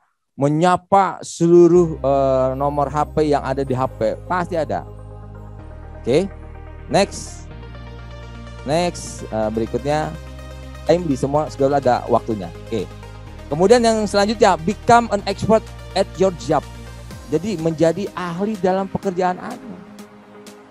Kalau Bapak Ibu ahli di bidang digital, lakukan maksimal. Di bidang kebersihan, lakukan maksimal. Di bidang komputer, lakukan maksimal. Di bidang tulis menulis, lakukan. Di bidang mengajar, lakukan maksimal. Jadi supaya lebih sempurna ya. Pelajari semua yang Anda bisa tentang posisi Anda. Apakah itu keterampilan, lain-lain, alat dan sebagainya. Harus terlatih sebenarnya. Practice make perfect ya. Jadi sekali lagi saya ingatkan, tidak ada orang yang hebat, yang ada orang tersebut melakukan hal yang sama ratusan bahkan ribuan kali ya. Kemudian next, offer value to your workplace. Tawarkan nilai ke tempat kerja Anda. Jadilah karyawan baik dan unik. Baik dan unik. Baik dalam melakukan pekerjaan yang ditugaskan oleh pimpinan, unik. Harus sesuatu yang unik. Karena orang mengingat orang yang bukan yang rata-rata, yang unik, yang beda. Entah cara jalannya, cara ngobrolnya, cara kerjanya, cara berpakaian, pokoknya cari yang unik. Ya, saya misalnya Bapak Ibu saya jadi dosen, peserta ada 40, ya saya pasti menghafal yang unik. Yang paling aktif, yang paling pasif, yang tukang ngobrol, itu pasti. Tapi nilainya kan pimpinan gitu. Tapi kita sebagai bawahan berilah value, nilai. Makanya setiap ketemu para coach ketemu saya bilang, saya enggak peduli dengan nilai dalam bentuk angka. Saya hanya peduli hasil dari aksi perubahan ini atau aktualisasi ini bisa memberikan value, manfaat atau nilai. Jadi bukan nilai dalam bentuk angka atau skor, tapi nilai dalam bentuk value yang bisa dirasakan oleh orang lain dan orang banyak. Bermanfaat, itu value. Oke, next. Focus on solution ya.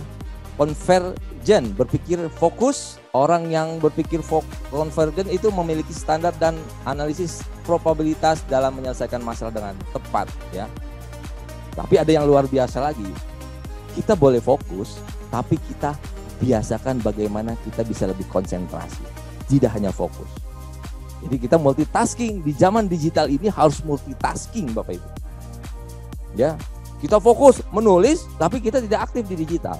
Kita fokus digital, tapi tidak aktif di tempat yang lain, yang non digital. Ya, itu kita harus konsentrasi. Contoh, bedanya fokus sama konsentrasi.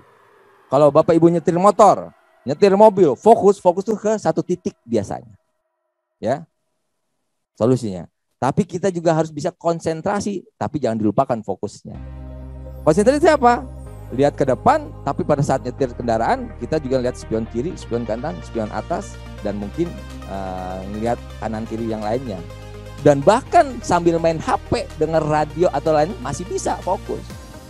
Jadi, please, fokus solution, targetnya apa, tapi kita tetap konsentrasi ya. Jangan hanya fokus tapi tidak konsentrasi. Satu titik tapi jadi hati-hati nih kanan kiri ada apa ya. Kita harus tetap bisa mencapai visi kita. Next. Ini baca aja ya bacanya. Oke. Be open to change. Terbuka untuk berubah. Change, if you don't change, somebody else will change you. Berubahlah. Kalau kita tidak berubah, orang lain atau pimpinan kita memaksa untuk kita berubah. Kalau dipaksa nggak enak. Jadi kita lah harus beradaptasi. Orang yang bisa bertahan hidup adalah orang yang bisa beradaptasi. Bukan orang yang berpendidikan. Ingat ya. Bukan orang yang berpendidikan S1, S2, S3 atau profesor, tapi orang yang bisa beradaptasi. Makanya sekarang banyak anak-anak milenial bertahan hidup karena dia beradaptasi dengan digitalisasi. Bahkan penghasilan lebih hebat daripada kita. Jadi sekarang Bapak Ibu, please, pendidikan formal penting, tapi informal digitalisasi lebih dahsyat. Ya, jadi berubahlah, change or die, berubah atau Bapak Ibu mati.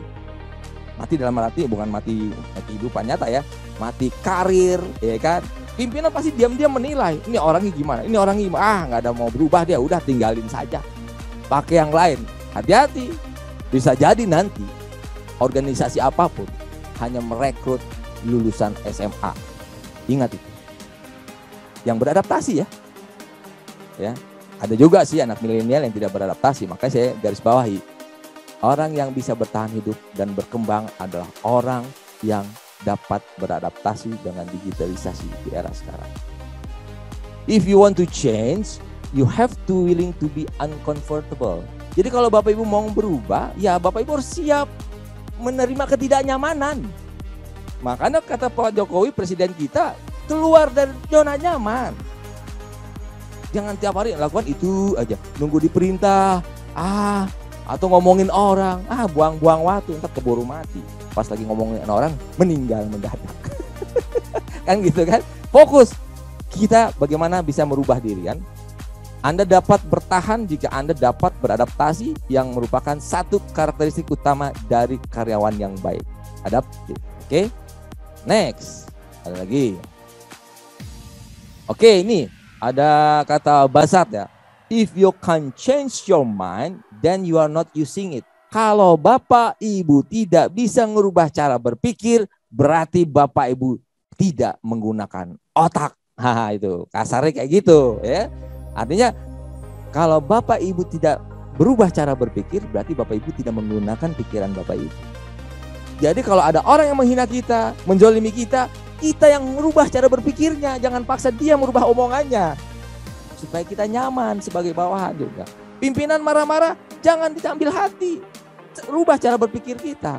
Oh, mungkin Bapak pimpinan kita marah-marah supaya kita bisa berubah, supaya lebih baik daripada sebelumnya. Jangan berpikir orang lain dengan intonasi tinggi itu marah dan benci, tidak.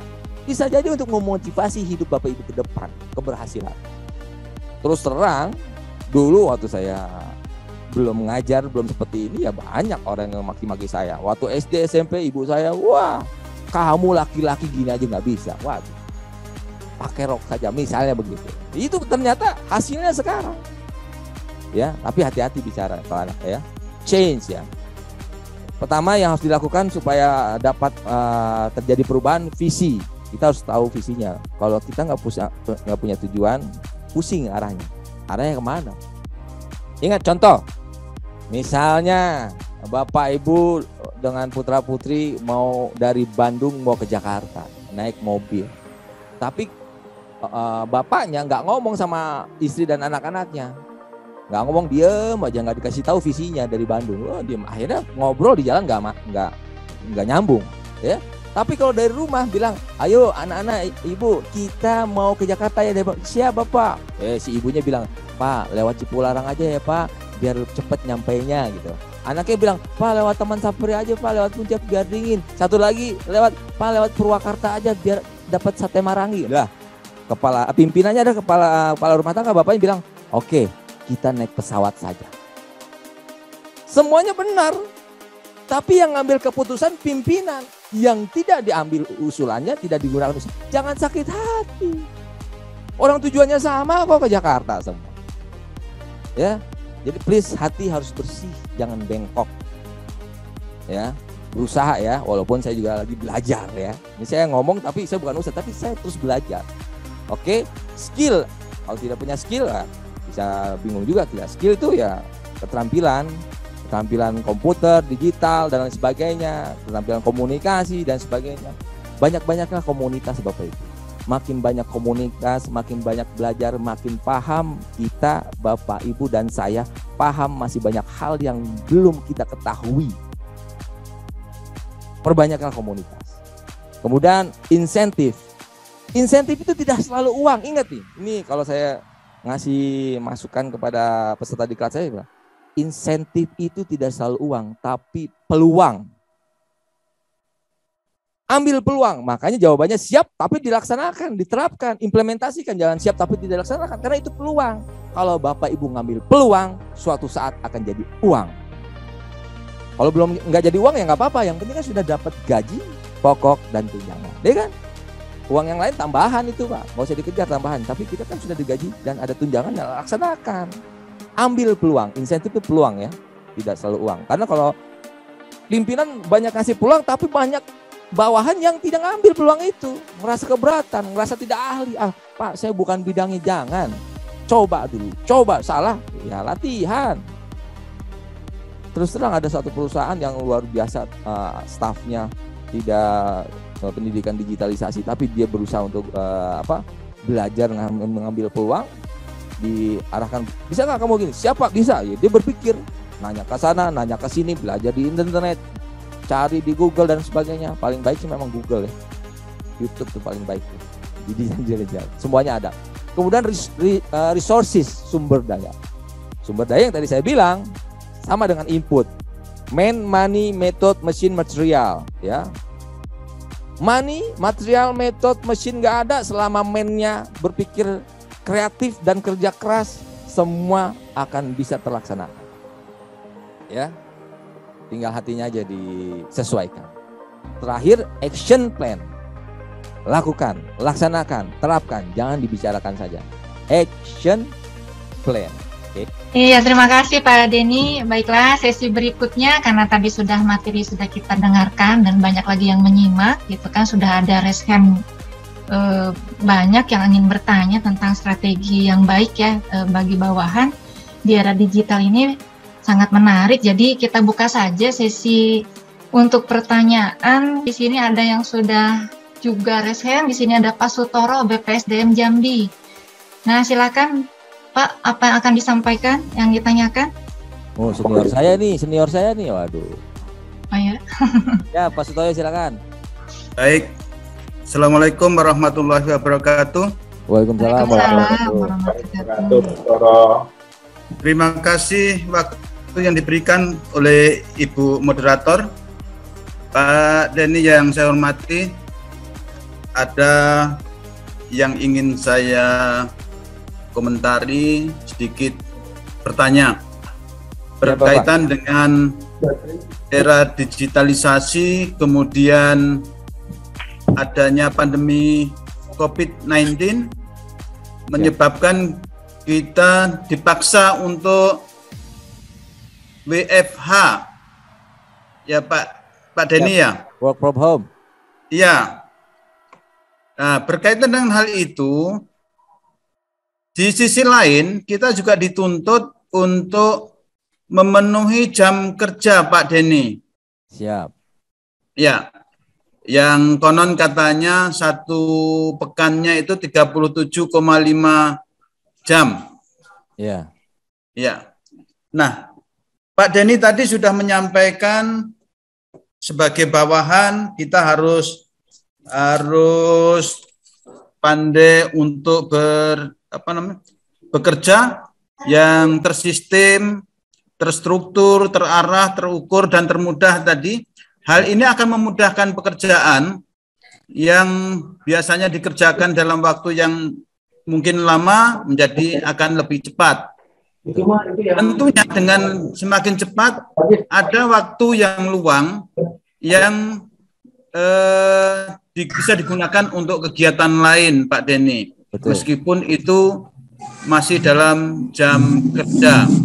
Nah, sekarang yang ingin saya tanyakan adalah mana yang lebih penting? Apa kedua-duanya harus seiring sejalan? Jam kerja harus masuk, tapi sisi lain pekerjaan juga harus selesai. Barangkali itu Pak Denny yang ingin saya tanyakan berkaitan dengan sebagai bawahan tadi Pak Denny. Terima kasih. Saya kembalikan kepada Ibu Moderator Bu Tiwi. Terima kasih. Assalamualaikum warahmatullahi wabarakatuh. Waalaikumsalam warahmatullahi wabarakatuh. Terima kasih Pak Sutoro. Bagaimana Pak Langsung Denny? aja ya. Apakah langsung?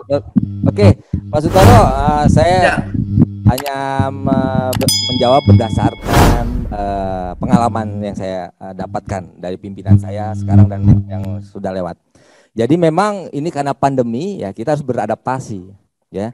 Kita jangan terlalu berani karena memang ada kebijakan. Tadi kan ada sesuai dengan kebijakan pedoman yang ada di kantor. Kalau ada pimpinan bilang surat perintah untuk WFH, ya berarti kita WFH. Tapi di dalam surat tugas itu ada tulisan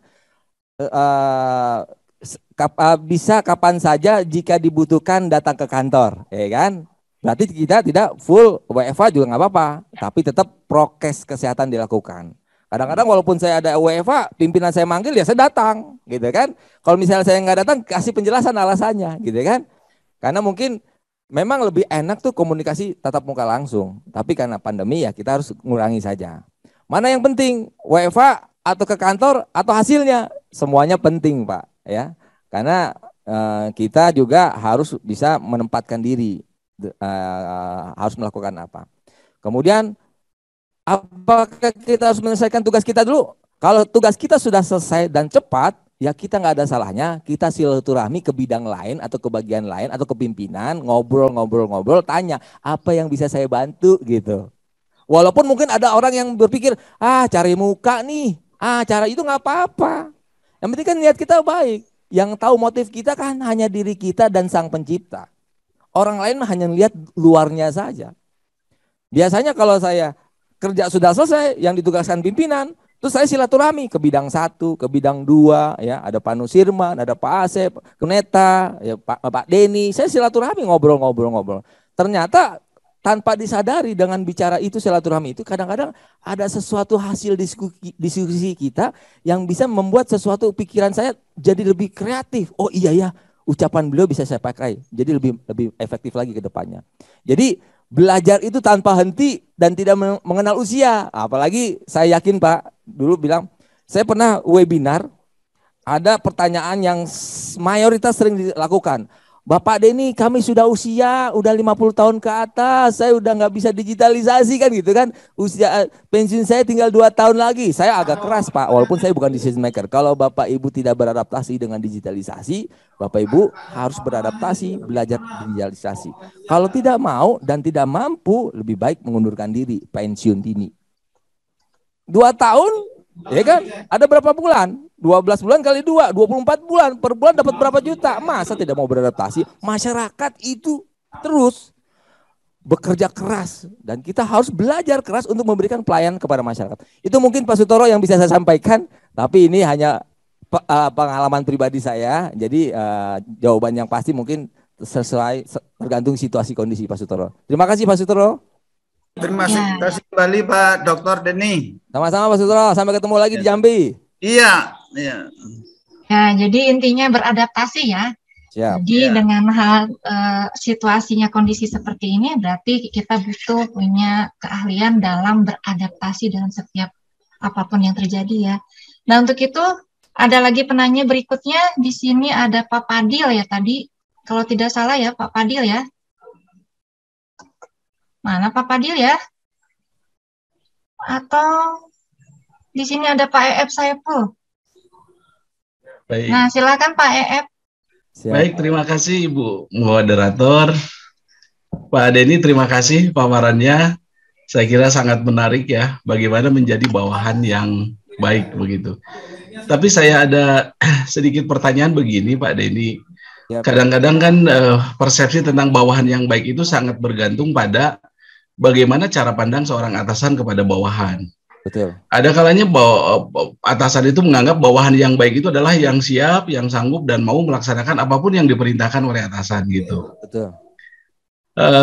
Nah kalau atasannya seperti itu gitu ya, menjadi bawahan baik itu harus bagaimana gitu? Karena kalau mengikuti malah menjadi tidak baik begitu ya. Tetapi kalau tidak mengikuti akan dianggap sebagai bawahan yang tidak baik juga gitu oleh atasan.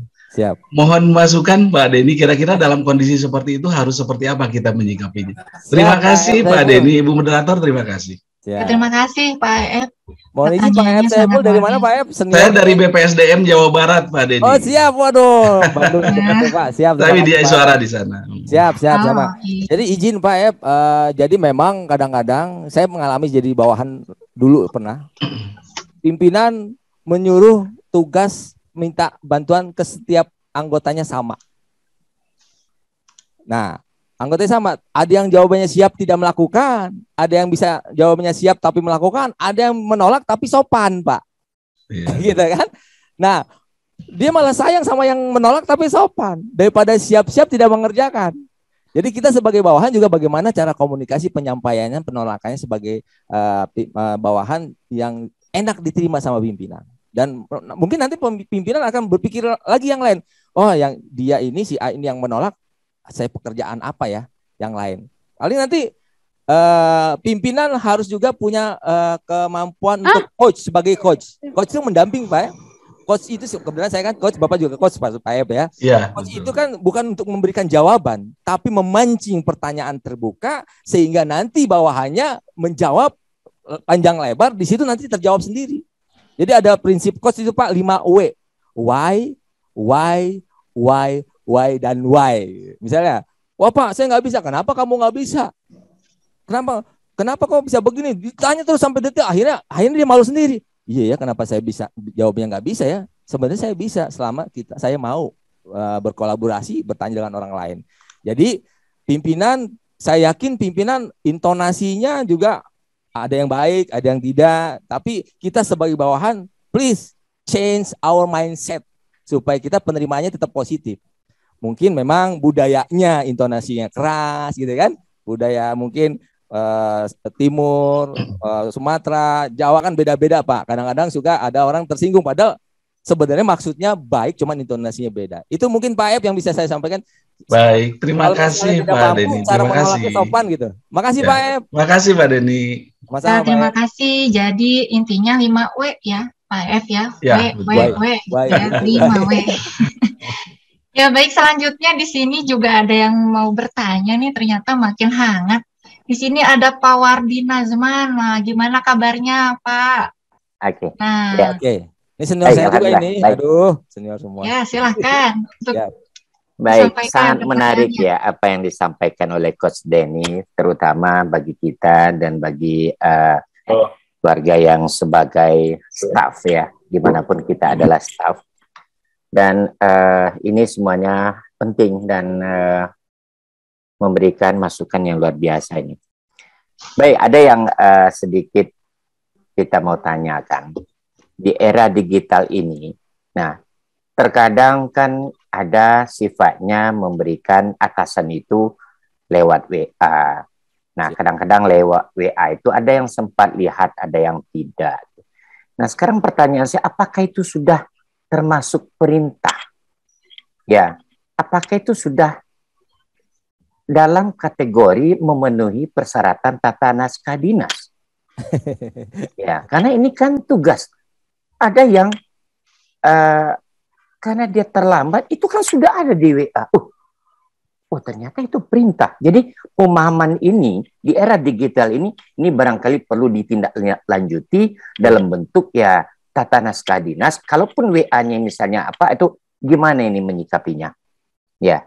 Siap. Oke, satu. Yang kedua, nah, apakah karakter baik zaman dulu yang itu orang sangat santun dan lain sebagainya dengan karakter zaman now ya di era digital ini perubahannya di samping hanya sebatas teknologi digitalisasi atau karakter pun mesti harus mengikuti perubahan itu. Ini gimana Pak Denny responnya? Terima kasih. Assalamualaikum warahmatullahi wabarakatuh. Waalaikumsalam warahmatullahi wabarakatuh. Terima kasih Senior Pak Wardi. Waduh.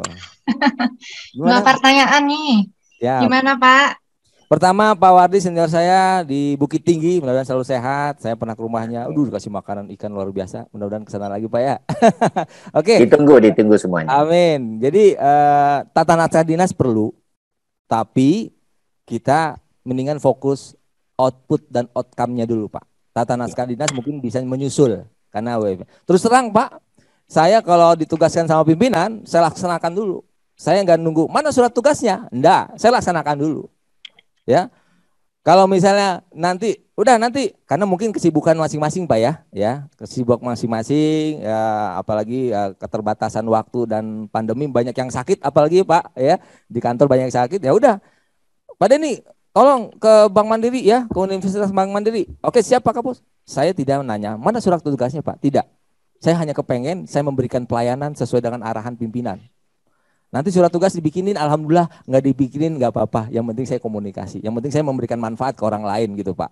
Ya, tapi mudah-mudahan nanti ada cara SOP yang tegas, yang kami sudah mulai bikin SOP yang banyak di regional Bandung ya, SOP yang jelas dan digital, mudah-mudahan itu akan lebih cepat Pak ya, mudah-mudahan. Dan perlu tenaga IT, itu mungkin yang tatanan dinas, tapi perlu juga tatanan dinas. Takutnya nanti kita bekerja tapi dianggapnya tidak bekerja ya Pak Wardi ya. Oke. Betul Pak, iya. Iya. Kalau yang tadi saya lakukan ya saya ke kantor dulu Pak, ke kantor dulu, saya absen dulu ya.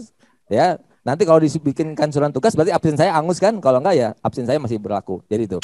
Kedua tadi apa Mbak Tiwi? Kedua? Yang tadi tuh karakter karakter. baik zaman now ya. Bagaimana nih? Jadi dengan karakter di zaman digital dulu. ini, Ya, we must blend it everything with that we know, we must blend it everything that we can, we must blend it everything that we have. Jadi segala sesuatu harus dicampur aduk. Tidak ada milenial sempurna, tidak ada kolonial sempurna juga, tapi kita kombinasikan, blended. Tetap sopan santun nomor satu karena kita budaya timur. Jangan salah Pak Wardi ya. Di komunikasi digital juga ada etikanya. Kita share-nya jam berapa, dengan siapa, kepada pimpinan gak boleh ada kata-kata yang disingkat, ya kan? Bahkan saya kalau WA ke pimpinan saya WA dulu draftnya ke nomor saya satu lagi supaya nggak tersinggung beliau. Ini sudah enak nggak dibaca? Itu ada etikanya, sopan santunnya tetap dikombinasikan. Dan saya jam-jam tidur apa enggak dan sebagainya. Dan saya harus tahu kebiasaan pimpinan saya seperti apa. Kalau memang kebiasaan pimpinan saya malam masih melek ya saya nggak apa-apa WA-WA-an gitu. Dan ada tantangan sekarang Pak Wardi, saya yakin, saya tanya nih Bapak Ibu semua nih, termasuk semua yang hadir di sini, saya tanya, apakah Bapak Ibu semua yang hadir di YouTube dan di Zoom, link Zoom ini, apakah setiap hari membaca grup WA di HP masing-masing, semua grup dibaca? Tidak. Tidak. Tidak kuat. Betul. Nah itu yang harus dipikirkan oleh pimpinan. Bahwa kita grup tuh, saya grupnya ada 100 lebih Pak Wardi, 100 grup WA. Kadang-kadang saya silent. Ya kalau saya soundnya saya nyalakan, vibrate saya nyalakan, ngeganggu kan saya silent. Saya bacanya sore. Itu juga nggak mungkin saya baca semua, scrollnya jauh. Makanya saya harus pisah. Nah sebagai pimpinan nanti Pak Wardi mungkin jadi pimpinan ngasih ide. Please kalau menugaskan seseorang japri jangan di grup. Pernah pengalaman yang menyakitkan yang saya rasakan, ini storytelling. Saya satu grup itu ada 50-an orang lebih. Tiba-tiba di grup di-share surat perintah tugas. Surat tugas Pak. Pok, ada 10 file Pak. Satu orang, satu surat tugas. Saya klik satu-satu, saya download, nggak ada nama saya Pak. Jadi seharusnya juga berpikir sebagai pimpinan, kalau memang surat tugas kepada personal, selain di grup juga harus dijapri, perintahkan bawahannya japri ke personal yang dapat surat tugas itu. Itu mungkin etikanya juga Pak. Jadi pernah juga kejadian Pak Denny kok tidak melaksanakan perintah saya. Perintah yang mana ya Pak? Saya kan sudah share di grup WA. Lah grup WA saya ada 100 Pak. Nah itu artinya regional Bandung punya teknik aplikasi yang luar biasa menjapri keribuan orang. Dan saya sudah praktekkan ke Pak Wardi. Gitu Pak Wardi ya? Terima kasih Pak Wardi. Ya, sama-sama. Makasih. Assalamualaikum. Jadi sudah terjawab ya Pak Wardi ya? Sudah. Ya, jadi fleksibel ya di dalam menghadapi situasinya, fleksibel, tetapi yang paling utama adalah ketika kita bisa menjaga etika.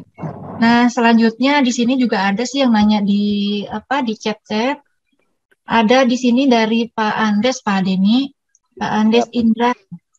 Di sini terkait jabatan fungsional yang sudah jelas uraian pekerjaannya, akan tetapi terkait tugas yang diberikan oleh pimpinan tidak ada di uraian tugas jabatan, sehingga kesehariannya banyak mengerjakan tugas lainnya. Bagaimana menyikapinya, sedangkan untuk jabatan fungsional dituntut dengan angka kredit. Nah, terima kasih. Oke. Tadi saya sudah jawab sebenarnya jawabannya. Pak siapa? Andreas ya? Pak Andreas yang Mbak Tiwi ya? Iya, Pak Andes. Pak Andreas, memang sekarang lebih banyak yang switch ya, mengambil alih jadi jabatan fungsional. Dan ingat, pimpinan satu, jabatan fungsional banyak. Nggak mungkin pimpinan tahu semua tusi-tusi jabatan fungsional. Benar kan? Kecuali diberitahu oleh orang yang punya jabatan itu sendiri. Ya kan? Artinya harus saling mengingatkan, saling menguatkan. Izin Pak Kapus, izin Pak ini. Tusi saya ini mohon nanti dianggarkan atau dilaksanakan sesuai tusi saya. Walaupun saya juga akan melaksanakan tugas di luar tusi Bapak. Supaya angka kreditnya saya makin luar biasa. Oke? Ada bahasa gini, today's problem become from yesterday's solution. Oh, mengerikan loh. Sekarang karena semuanya jabatan fungsional, sekarang apa tugas? Semua bertanya, Pak Denny ada sertifikatnya enggak? Itu yang terjadi, Pak. Pak Denny ada sertifikatnya enggak? Lah, artinya Bapak Ibu bekerja jangan ngejar sertifikat, ngejar manfaat. Tapi alhamdulillah kau dapat sertifikat, kan gitu kan? Nah, artinya budayakan komunikasi efektif kepada pimpinan. Karena pimpinan itu satu, anak buahnya banyak, tidak mungkin pimpinan itu paham dan hafal semua anak buah. Makanya anak buah harus aktif komunikasi dan harus unik. Dan caranya harus bagaimana lebih diterima, ya. Tinggal bagaimana menyampaikan. Jangan iya tapi tersiksa, diam tapi mengeluh, tapi tidak disampaikan. Biar duduk bareng, musyawarah mufakat. Itu mungkin Pak Andreas pelan-pelan. Ya, mungkin pimpinan kita baru atau mungkin dulu belum dianggarkan, terlupakan karena kebiasaan memang di Indonesia kan. Ini di Indonesia nih Pak ya, yang saya lihat ya, bahkan ada anggota dewan marah-marah kan di gedung DPR RI. Ini kok kementerian setiap tahun saya lihat copy paste anggarannya saja beda gitu kan.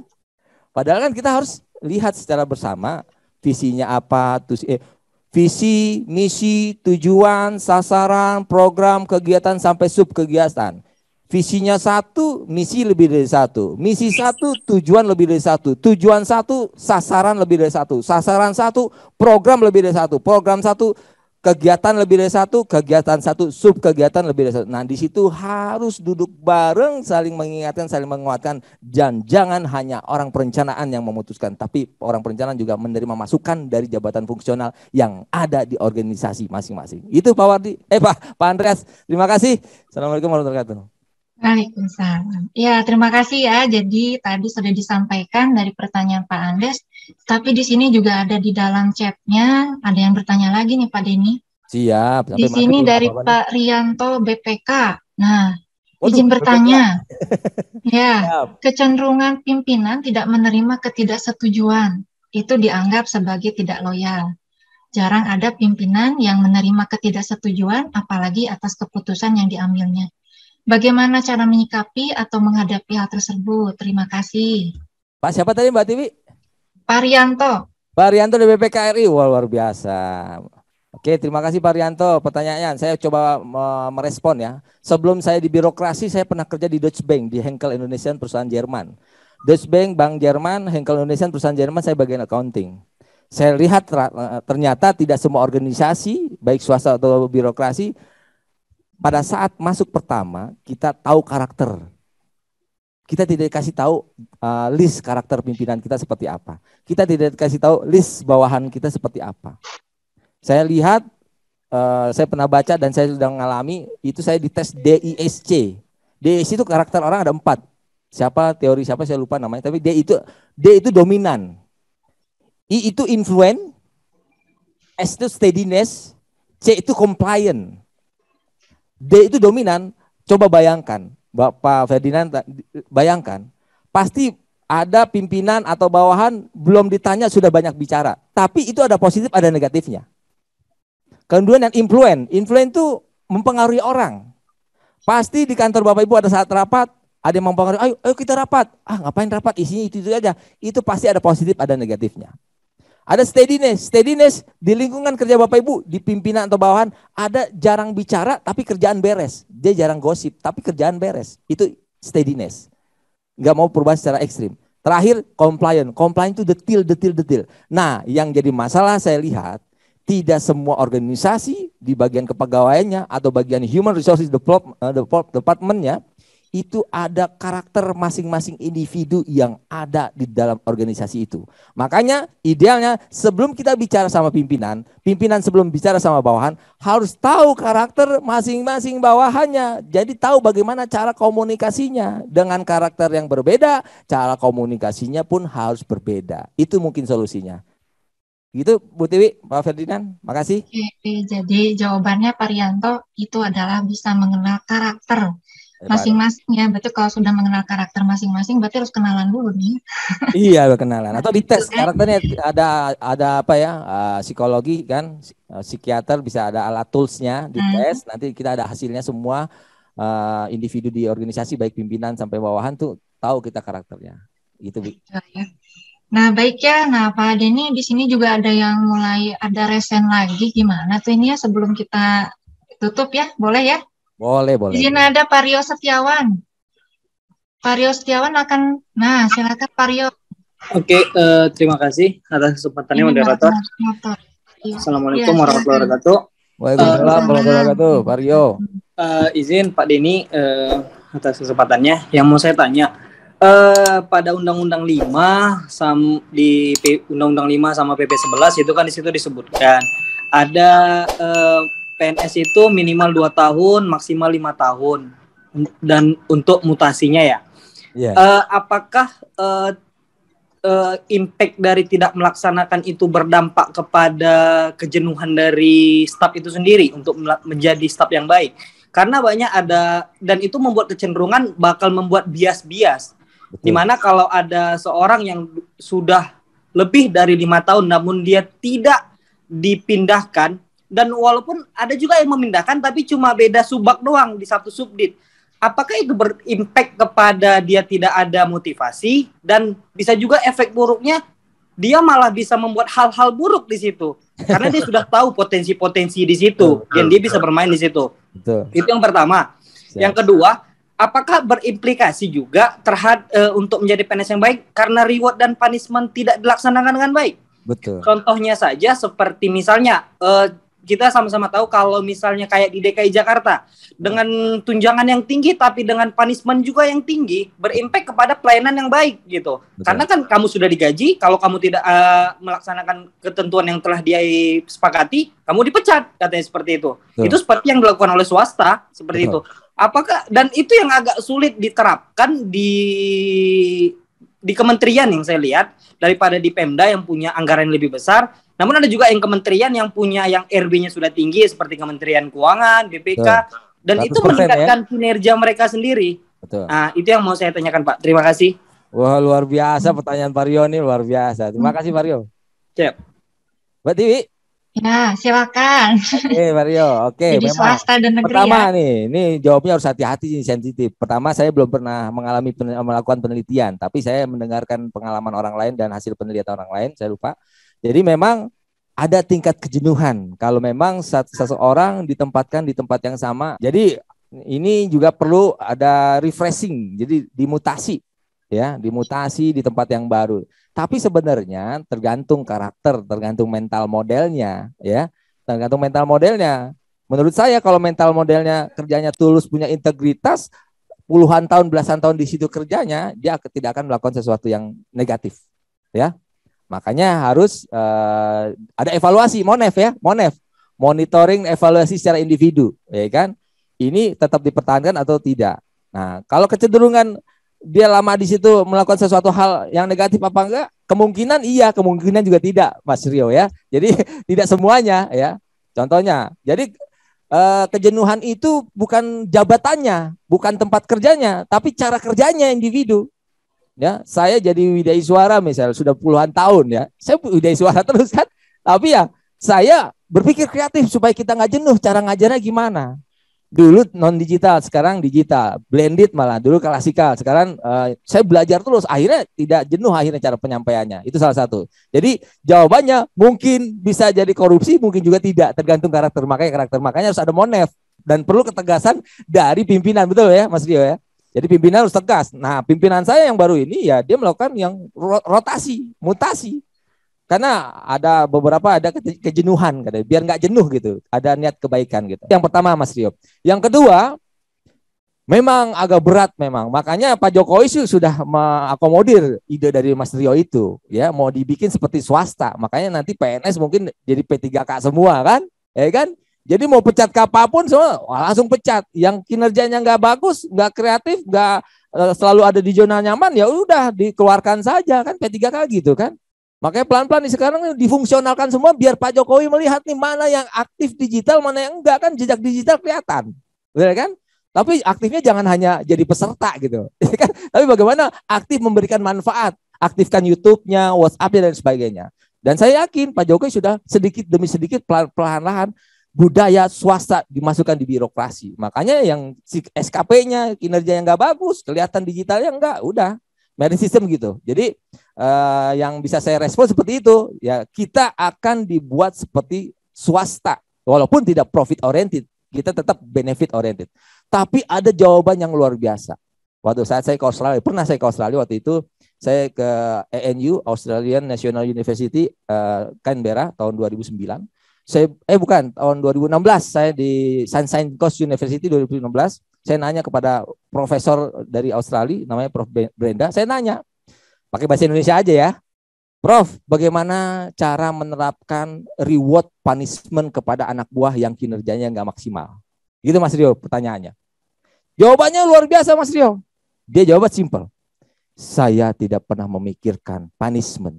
Saya terus kreatif berpikir bagaimana saya bisa memberikan reward kepada anak buah saya. Artinya saya harus bisa memotivasi, saya harus bisa mengcoaching dia supaya dia berubah, termotivasi dan akan mendapatkan reward. Saya tidak pernah memikirkan punishment. Luar biasa. Ya, tapi balik lagi tergantung kebijakan. Dan kadang-kadang kebijakan itu kan ada unsur politis juga kan. Ya, kita nggak bisa tuh undang-undang jelas, tapi kalau ada unsur politis kita nggak bisa ganggu-gugat. Karena sesuai iceberg teori, motif itu yang tahu hanya dirinya sendiri dan sang pencipta.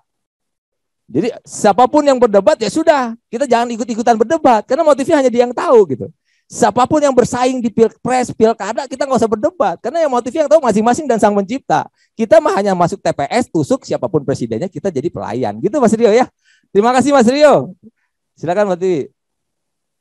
Ya, jadi itu jawabannya ya. Nah, selanjutnya di sini ternyata ada Pak Kapus ingin bertanya. Waduh, Pak Kapus. Gimana nih? Ada nih. Satu lagi ya, karena memang waktunya nggak terasa. Ya, jadi silakan ya Pak Kapus, apa yang mau ditanyakan? Baik, makasih Pak Dene. Tidak bertanya Bu Tiwi, sekedar sedikit menambahkan bahwa perspektif pandangan kita bahwa menjadi bawahan yang baik itu adalah bahwa yang sesuai aturan. Loyal itu adalah loyal kepada negara, loyal kepada aturan, bukan loyal kepada pribadi. Itu. Kedua, kita harus paham yang namanya ada yang namanya kewenangan, ada yang namanya prosedur, ada yang namanya substansi. Sehingga kita seharusnya sebagai bawahan, kita harus paham apa yang menjadi kewenangan kita, bagaimana kewenangan kita itu sebagai bawahan itu kita laksanakan sesuai prosedur, dan prosedur yang kita laksanakan sesuai kewenangan itu adalah substansi yang kita miliki. Sehingga kita harus paham di mana kita berdiri. Kita harus paham kapan kita menjadi bawahan dan kapan kita menjadi atasan. Mungkin itu sedikit tambahan Pak Denny, Bu. Terima kasih Pak Kapus. Luar biasa. Terima kasih Pak Kapus. Iya, sangat luar biasa. Maaf ya, dikirain tuh mau nanya karena ada recent fan. Alhamdulillah kalau gitu. Iya. Saya malah kira mau dimarahin saya. Ya baik ya, karena memang waktu juga yang tidak bisa kita perpanjang karena memang waktunya akan sampai jam 12 nanti, walaupun memang 5 menit lagi. Tapi barangkali di sini bisa kita simpulkan ya. Jadi yang bertanya menurut chat ataupun nanti resen tuh nanti bisa WA ya sama Pak Denny ya, mungkin barangkali bisa. Siap. Nah, jadi apapun yang tadi sudah disimpulkan, kalau misalnya kita mau ini, pimpinan tidak akan berani ke kantor tanpa pakai bawahan, ya, dan bawahan akan dimarahi kalau ke kantor nggak pakai atasan, gitu kan ya. Nah, baiknya jadi dengan materi kali ini, kita simpulkan saja bahwa antara pimpinan dan bawahan harus ada keselarasan dalam berpikir, bertindak, dan berperilaku agar pelaksanaan tugas organisasi lebih harmonis dan efektif sehingga dapat meningkatkan kinerja organisasi. Nah, jadi begitu kesimpulan di webinar kali ini. Jadi sekali lagi saya ucapkan terima kasih kepada narasumber Pak Ahmad Denny.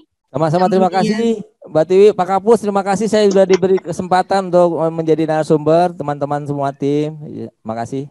Iya, terus kemudian kepada para peserta yang sudah bergabung dan juga kepada yang terhormat Bapak Kapus dan juga para panitia yang telah menyediakan segala sesuatu yang dengan baik. Jadi kalau kita akhiri sini, pisau diasah buat bertani, bawa ke ladang naik pedati. Selesai sudah webinar hari ini, semoga bisa memberi arti. Alhamdulillahirrahmanirrahim. Mantap. Saya akhiri saja dengan wabillahi taufiq wal hidayah. Wassalamualaikum warahmatullahi wabarakatuh. Waalaikumsalam. Foto-foto dulu deh, foto-foto dulu. Terima kasih Bapak Ibu yang di meeting sama di YouTube. Sampai Siap. ketemu. Pak Sutoro, Jambi. Terima kasih. Terima kasih Coach. Pak Denny. Bapak Ibu sukses.